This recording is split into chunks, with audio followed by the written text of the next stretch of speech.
there a countdown like last time? That's it. We're live. You're live. We are live. We are live. Let me bring the mic a little bit in, though. Perfect. Let's talk. So, Brooke, good to finally meet you in person. And I know a lot of people were also like, I think the only thing is that a lot of Canadians actually like don't know you, and it's kind of funny like the Americans know you better. It's very true. It's like actually the first time when I went to California, went to Frank and Sons, that was kind of like the first kind of time where people were coming up to me and asking for autographs and taking pictures and stuff like that. It's grown a lot more in Canada, but I remember even after selling the card, I went to Expo. I went to Fan Expo in Toronto, and nobody recognized me. Nobody like knew or anything like that.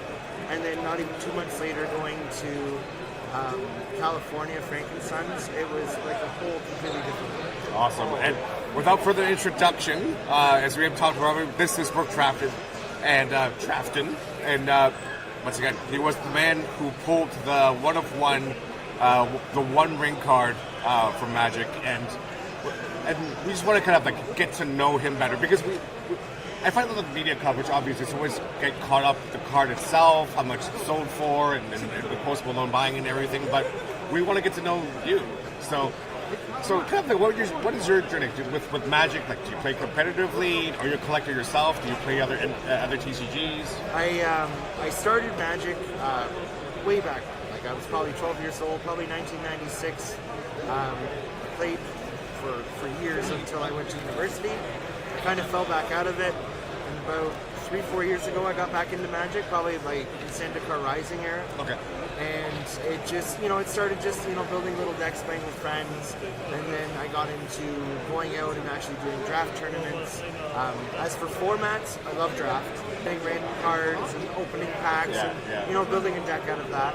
I also play Commander, and so it was 4 years I kind of started getting more and more into it. Then Lord of the Rings came out, and yeah. So were you a Lord of the Rings fan as well too? I more into Magic than Lord of the Rings. But okay. Yeah, I remember when I was a kid, and then they had all the movies going to theaters. I went to the theaters the first days they came out. Like I remember going to see the Two Towers at least 4 times in the theater. Oh, nice. It's like every now and then I also have to revisit back watching the extended version as well too. Oh yeah. But it's funny that you brought this pack because one of the few things that because I'm not a big Magic collector, but when I found that when Transformers were inside this, it's like, oh, I gotta buy some. So that's when you kind of got back into it too. Like I've never been a Magic collector. Yeah. It's just simply because when they do the different collaborations and different stuff, like a few months ago, like the stuff with Fallout and all that. But I was the child of the '80s. You know what I mean? Like Optimus Prime is like my pseudo father. So. It's like when Rodimus is your stepdad? Or? Oh no, he's the cousin that no one wants to hang out with. Okay. Although I love Hot Rod, but not Rodimus Prime. Okay, fair. But that got me into kind of like looking into Magic, and that was also the set was like, oh, there's serial number artifact cards in this as well too. So I was like, okay, this is kind of cool, Because for myself, I'm a sports card collector, and I do like some Pokemon and One Piece with my son. Yeah. But that's what got me in, which I shared with you earlier.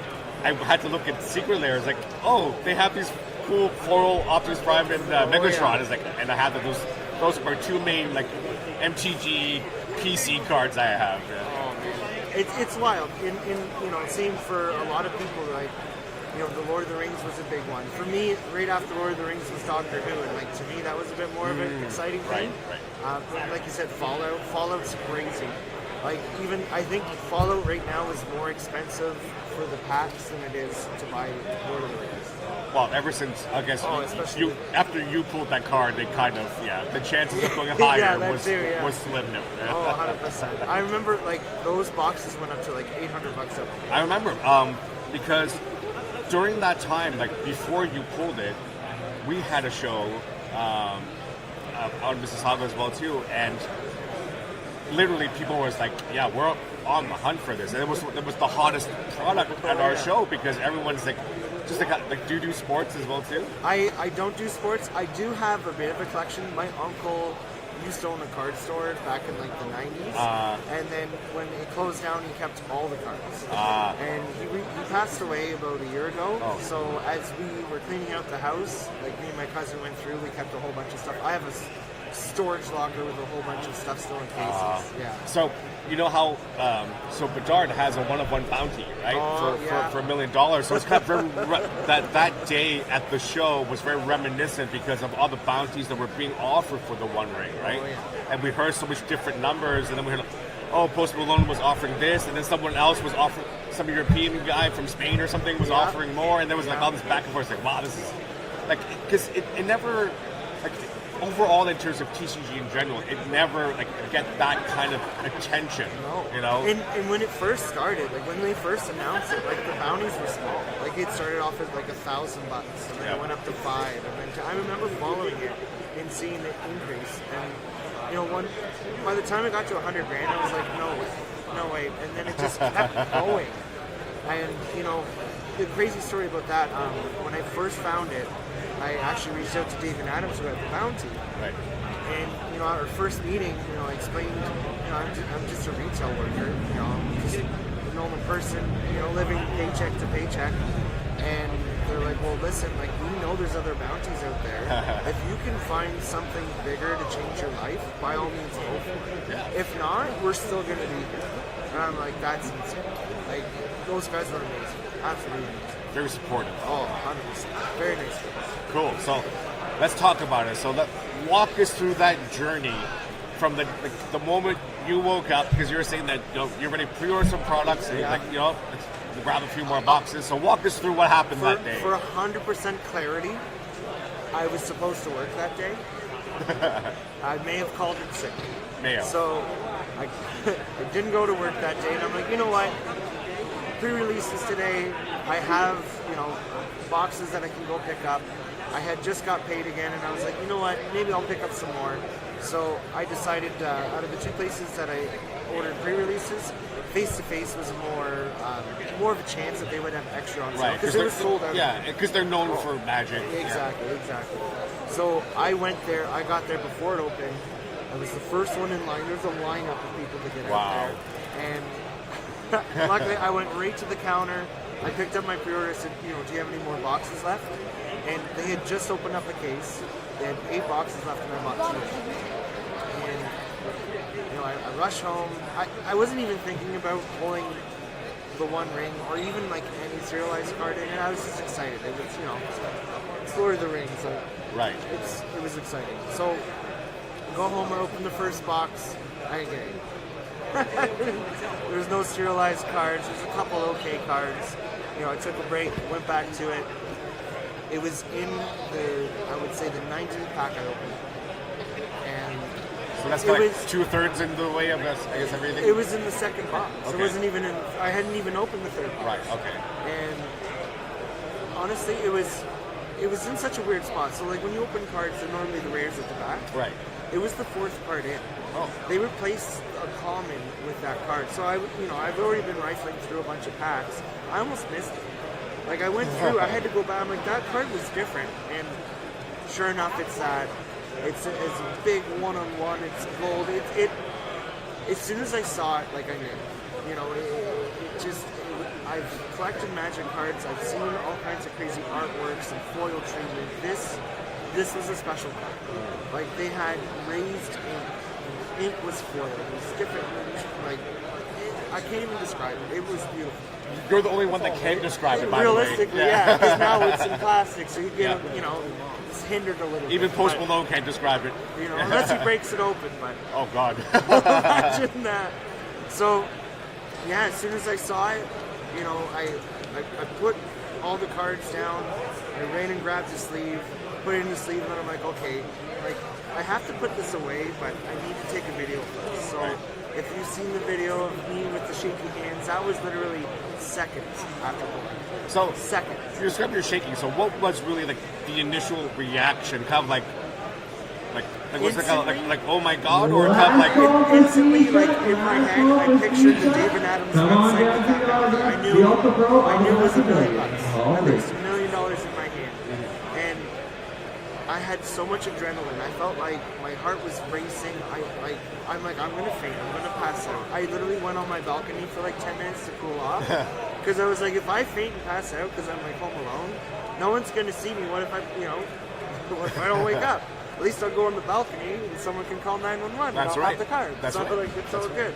So, anyways, I went outside, took a breather. I put the card into a sleeve, like a top loader. And then I started calling every bank I could find just to find someone to put it in right away. Like I called my original bank. They're like, oh yeah, we can have a meeting in 3 days. I'm like, no, I need something to put this in right now. It was about 40 minutes, I found a bank and put it in the safety deposit box. From the time I opened it to the time I put it in the safety deposit box, 40 minutes. Wow. It was crazy. Absolutely crazy. So when at what point did you feel like it really sunk in and kind of like I just pulled the one ring? Like It didn't at first, and honestly, like, it was so much disbelief. Like, even on my way to the bank, I'm trying to call, like, how do I verify this? How do I know that this is the only one? So I called face to face.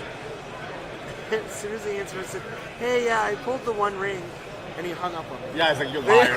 He hung Liar. up on me, and I called him back and said, listen, I get it. Like, you probably have a lot of phone calls with pranks and stuff, but say I do have it, how do I verify it? And he sent me, like, links to get a hold of head office and send them pictures and stuff. At the same time, I was calling Dave and Adams. They were trying to reach back to me, put it in the bank. It was probably like 4 o'clock I was in the bank, and by 6 o'clock I was on the phone with like a conference call with Dave and Adams. Like, it was insane. And even then, like, it still was surreal. So at what point did it get out to the media and then everyone was kind of like probably trying to contact you right away? The way it worked out is after the first day, I got a hold of a lawyer. So to kind of like, I'm like, okay, it's something, I'm sure Dave and Adams has lawyers. It's smart for me to have a lawyer, go through contracts, see all this kind of stuff. So I got Jessica Greenland, and she introduced me to Carly Posner, who's with the Notable Group.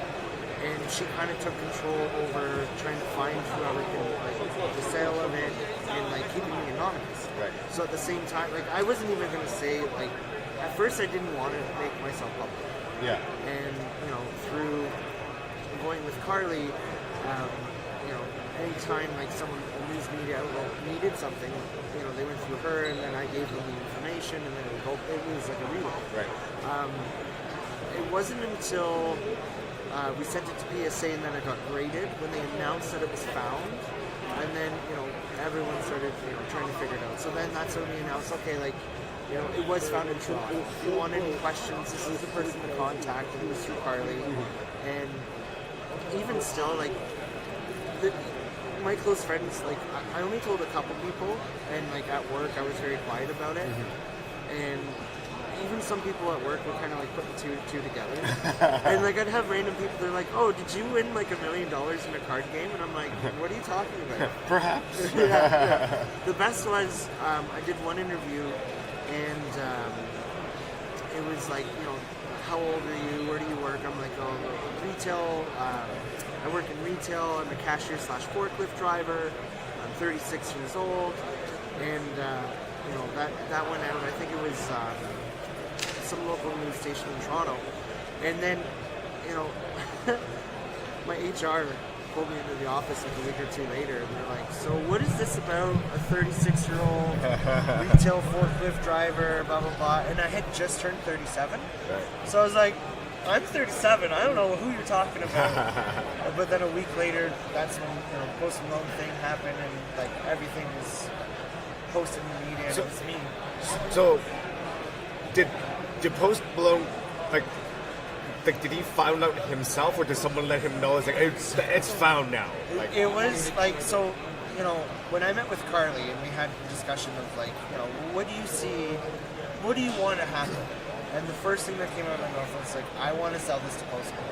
Like that is the goal. Like I hope he is the one that wants. Because he's kind of been like the poster boy for MTG for the last 5 years, right? And it, I see him on game nights, and I heard about him buying the Black Lotus, and so I'm like, okay, if anyone that's really into Magic, that's really popular, that might have the money to buy this, I think Post Malone's the best bet for sure.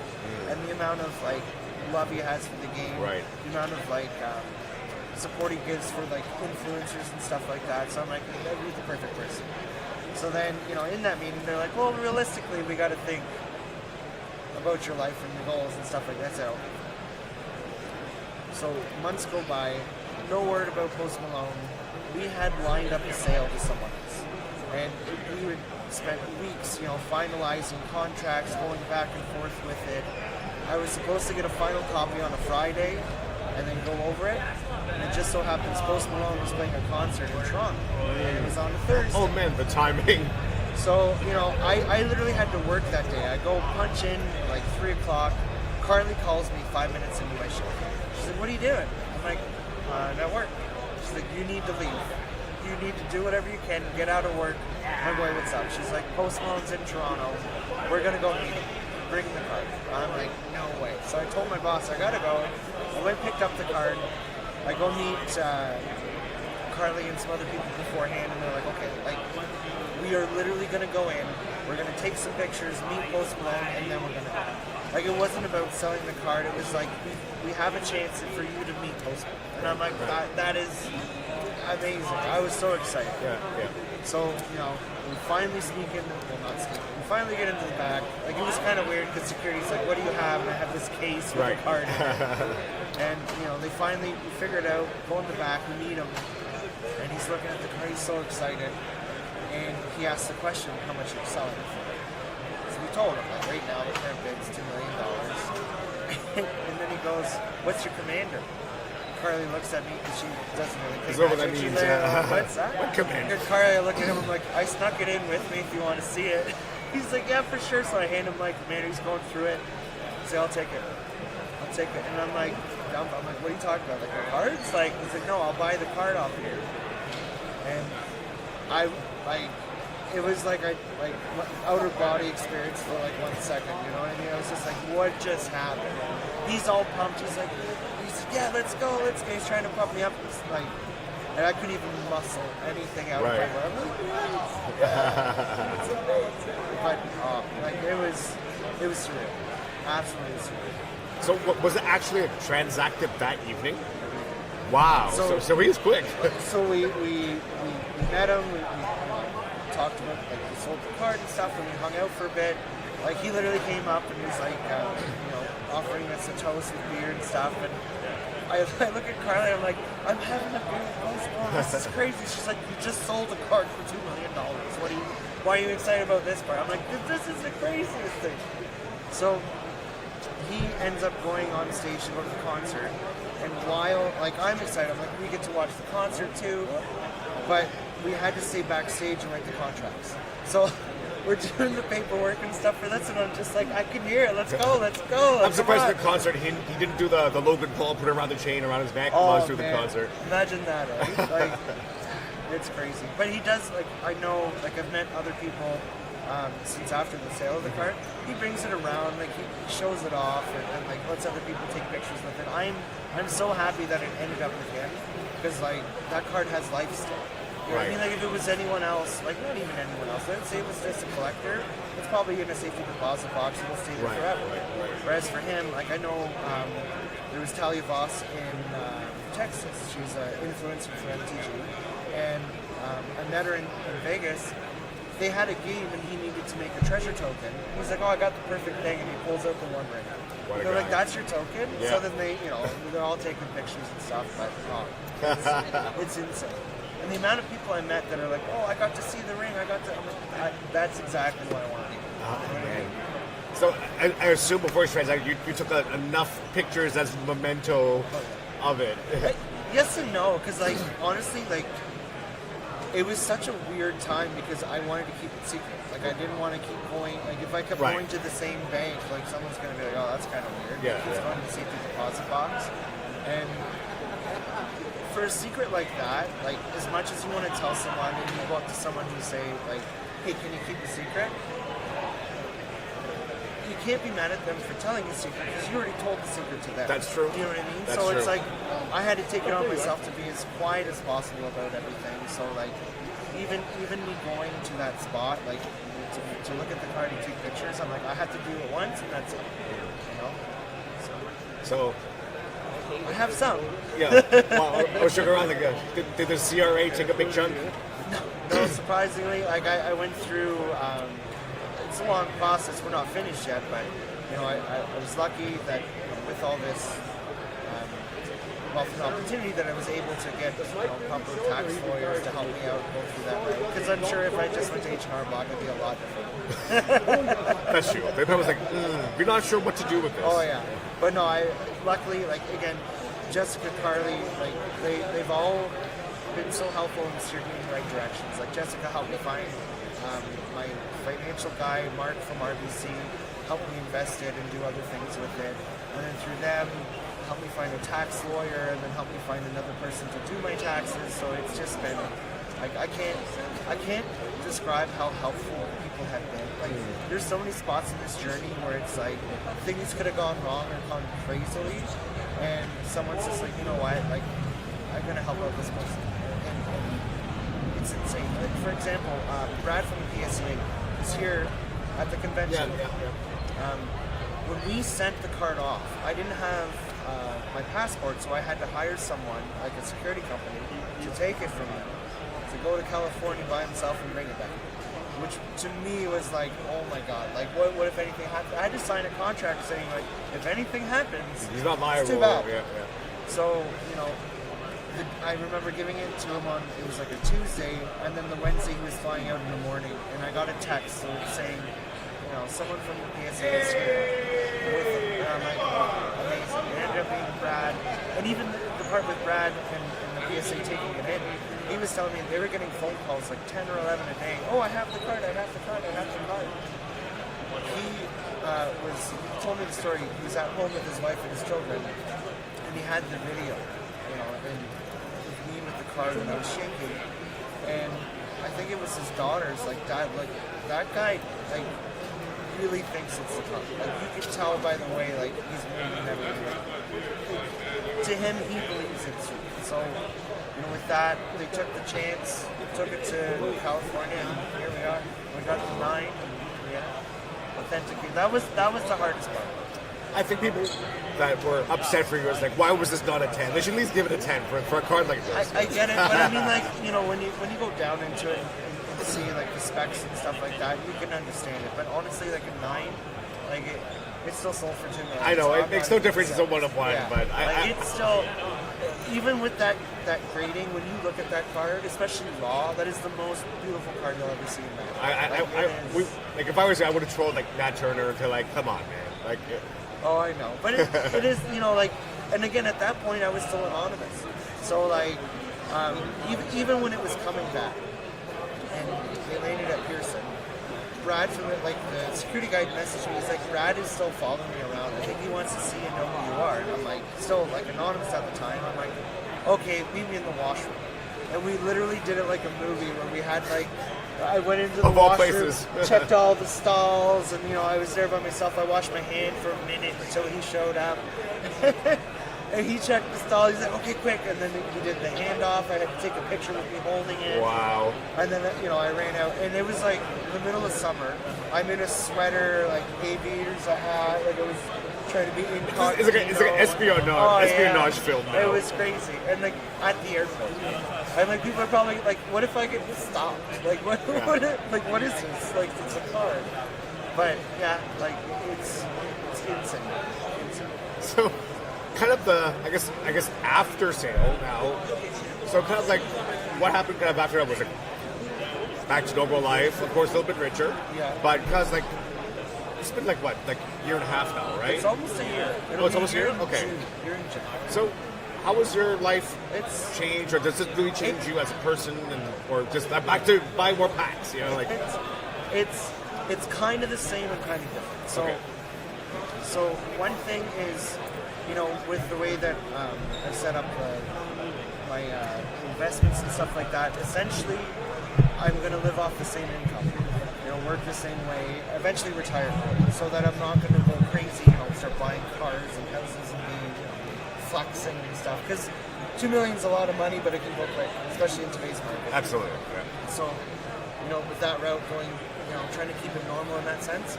But at the same time, there's a lot of popularity, a lot of buzz with everything. I started doing TikToks, I started doing YouTube.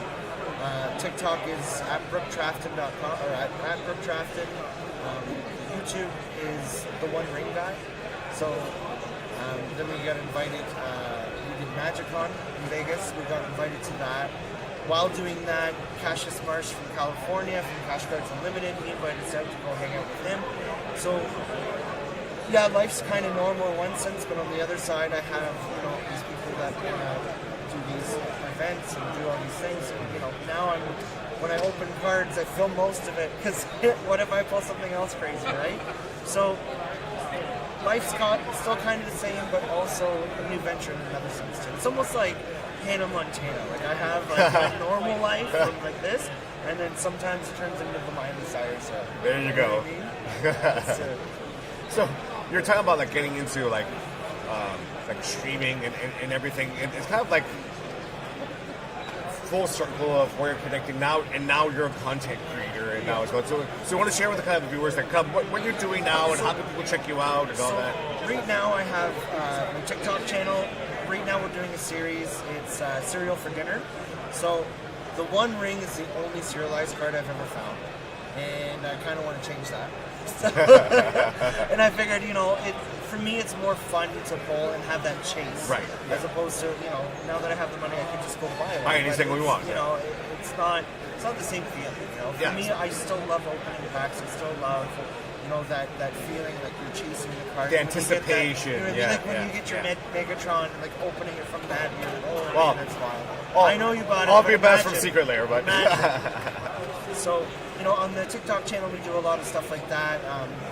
Also announcements of different things that come into the show here. The YouTube channel, The One Ring Guy. I was going to use my name, but I'm like, people, when I see them in the streets and when they recognize me, it's not like, hey, Brooke Trafton, because it's a really hard name to memorize. Plus, you don't want to get mugged either. That too. It's always like, are you the guy? Are you the guy? So I'm like, yeah, I'm the One Ring Guy. So it's kind of fitting for the YouTube channel. But that one, we've done a lot of long form conventions. We started with when we went to California, then when we went to Las Vegas, we did one for Comic-Con that was recent. With that, we're going to start going into Magic the Arena. Okay. Start doing some live streams with that and filming it, putting it onto YouTube. But yeah, it's just slowly progressing over time. Cool. So, as a collector right now, what are you collecting now? Or what's the next thing you're trying to find? For me, and I brought a pack too, as you were mentioning. We want to find more serialized cards. Yeah, Brothers War. Serialized cards. This again, we got Transformers in this. Do you want to open one right now? You gotta do the. I never have the hot hand. You obviously have had the hot hand. All right. I was let's get it. To the audience. It's like if he cracks open the Optimus Prime foil, the shattered glass Optimus Prime, I will gladly it's yours. Pay full comps for it. That's it. You're looking for the Optimus. I'm looking for a serial number artifact. I was really hoping to pull one before the convention because they have the same day grading here, and I was like, oh, that would be so cool. Yeah. Get a serialized card, get it same day graded, and just go from there. Now, this one's different. The serialized cards are going to be at the very back after, there's the token card. But this back card has a chance to be serialized. So here's the commons. There's not too many good cards in the set. It's like the first set they had serialized cards in it, so it was like a test kind of thing. Right, and there's not many meta cards for decking in this set, right? Not really. There's some, so the ones that they did serialize are the artifacts. There's some that, are staples and that can be used for a lot of stuff. But a lot of it's just reprints. And this set, again, it was good when it first came out, but that was over a year ago, and they keep making sets like crazy. So it'll be one of these, if it's serialized, it'll be... Yeah, there'll be the numbering on the corner, bottom left, right? Exactly. Yeah. So we'll have, I think it's 3 of these. Yeah, mine's that's not bad. Next one's going to be Transformer. Did we get the shattered glass one? No. No, I got the regular Ultra Magnus. Okay, so this last card has a chance to be serialized. Oh, it's not even close. It's a dud. borderless, right? It's a borderless one. Now with the last card, if it was an artifact, it has a chance. I've opened up a bunch of these. Yeah. So, ladies and gentlemen, you can still, with a hot hand, you can still sometimes skunk out. Yeah, that's it. That's it. It happens. That's okay. That's half the fun. You know what I mean? Like if they were all good packs. You win some, you lose some, right? Exactly. Yeah. Yeah. So I just definitely want to thank you for your time. Oh, I appreciate it. It's just like it's like you said. It's about the joy of getting that cards because it's like with his bounties and stuff. Anyone could just who has no clue what the game is or whatever, and just buy them, just hopefully get lucky, right? Exactly. But it's always great to see like a true fan, a person who plays competitively and has always been into Magic, to get that card, and also to sell it to someone like Post Malone, who was a huge, into Magic, a big Magic fan himself. So it's kind of like where there's that reciprocation of joy. You know what I mean? Because the money's nice, but I always feel too is when the card is going to someone that is going to love and respect it, and that they're definitely going to. I guess always appreciate it. It's kind of like their holy grail of their collection, right? 100%. I'm honestly so glad I went to it. Again, I feel like that card is going to live. Yeah, that's awesome. Because I see him share about it everywhere. I was watching random I think it was with Joe Rogan, and he'll talk about it and all that. I was my friend sent me that, and the funny thing is, for when I met him, he's like, "Is there anything that you don't want me to say whatever?" And I'm like, "Just don't tell him where I went." And sure enough, on Joe Rogan, he's like, "I don't know how much I could say about it, but he works and he said it." And I'm like, "The one thing." Wow. But on top of that, when they were introducing the whole topic, he's just like, "Oh, his name is Brooke. He's an effing legend." And when I heard that, I came to tears. I'm like, "Oh, Posty, you're so good." Do you still keep? I haven't talked to him in since then, basically. But there's a lot of other people that I'm still keeping contact with, through this whole experience. Like Cassius Marsh, we still met stuff. I'll check out his live. That's the same. It's crazy. Absolutely. Awesome. So, all the best to you for your future ventures and other. I look forward to seeing you too.